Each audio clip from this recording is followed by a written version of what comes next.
Trent, you've taken some impressive catches for New Zealand in your time. What were you thinking when you saw that final hit from Brathwaite coming towards you? Yeah, pressure situation, I guess. Initially, I thought it was going to be quite a way inside the rope, but almost travelled for 6 in the end. But nice to snaffle it, and what a game! As simple as that, really.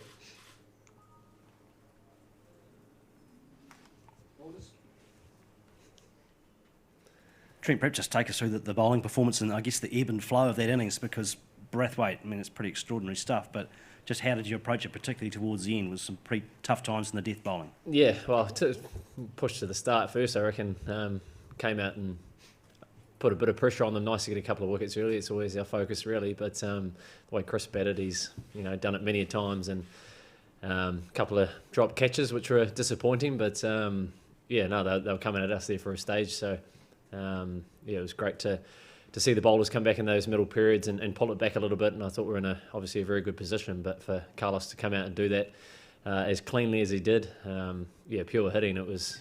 I'm going to say it was pretty cool to watch. But great game, great for the tournament, and there's a good crowd out there as well. So it was, good for them as well.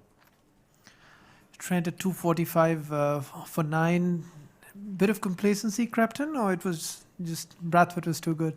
I think the death bowling is always a challenge. It's quite hard when you've got someone hitting it as cleanly as he was there. But I don't think there's any complacency. I think there's a lot of credit due to Carlos, for Carlos to come out and do what he did and put a lot of pressure on us. It was pretty exceptional. But great 100. But to come that close and be on the right side of it is, of course, a very good feeling.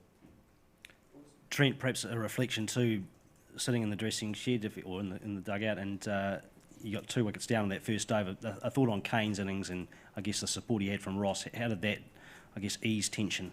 Yeah, I thought it was classy, to be honest. It's what they've done many a times for us, time and time again, and just to absorb the pressure there, especially Kane and backed up nicely with Ross. Kane got the rewards in terms of a big innings under his belt, but it was big for us to set that platform, get us that chance to push to a good score. I think the wicket probably wasn't as good as what we thought it was going to be, but 290 was pretty positive total in our opinion. So. Great game. You can't judge the wicket until both teams get on it, but 600 odd runs out there was pretty cool.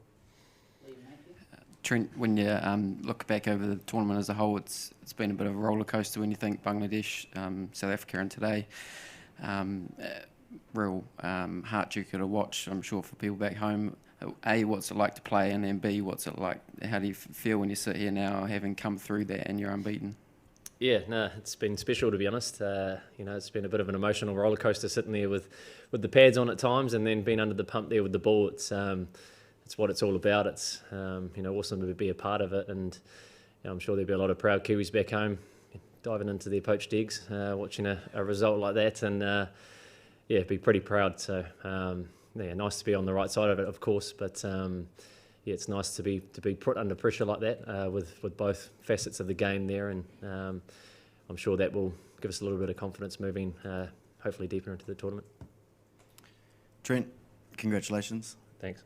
A word on your own bowling, 4 for 30 today off 10, finally some wickets for you. You happy about that, and sort of did you change anything today, or was that just the way it came out? Nah. I'm almost 30 now, so I'm getting on a bit. So I've played enough cricket to understand that it comes around when it comes around, I suppose. So, I feel like I've been contributing to the rest of the group in terms of building pressure in certain ways. But, of course, nice to get a couple myself today. But, I think the way that Lockie's been coming in with the middle there, bowling a lot of speed, a lot of pace, and doing what he's been doing, it's been awesome to watch. So, nice for the bowling unit to stick there together and get the job done just. Trent, when as a team you've had the kind of over that the 48th over was, it throws everything into disarray. What's the best practice to keep it in check? What did you guys do to have your minds clear, and what was the plan for that 49th over? Sorry, what are we talking about? Death bowling? Yeah, the 48th over where, like 3 sixes are hit and all of a sudden you are, from a winning position, you are actually looking at. Yep, I get it. Big ground. I think if we could take it to the other end and make him hit big shots into the bigger side was probably the simple message. Vanish to come in, just bowl one over there, and under a bit of a pressure cooker, I thought he did very well. He took pace off the ball, and I thought Carlos was going to tap one and then look to take 5 off the last over, but he looked for the big one. But yeah, no, great game. I'm sure he'll be hurting, but no, I think a lot of credit's due to him, and for getting them in a pretty good position. What did he tell you? What did Carlos tell you at the end? It seemed like he was like, did it have to be you or something? I can't remember. No, I don't know. I don't think he said that.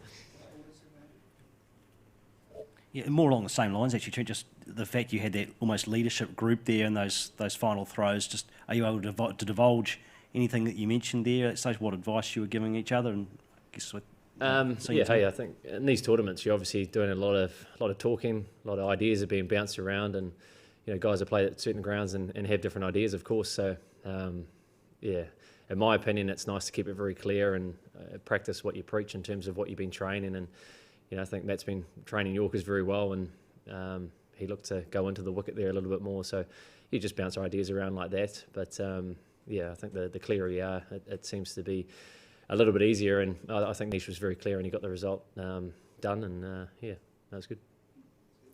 Who was going to bowl the last over if it went to the 50th? I don't know. It wasn't me. That's all I know.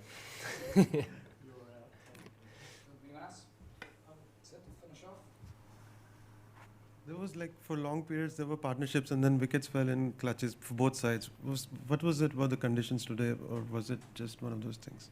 I think one of those things. Like I said, the wicket was not as good as what we thought, I think.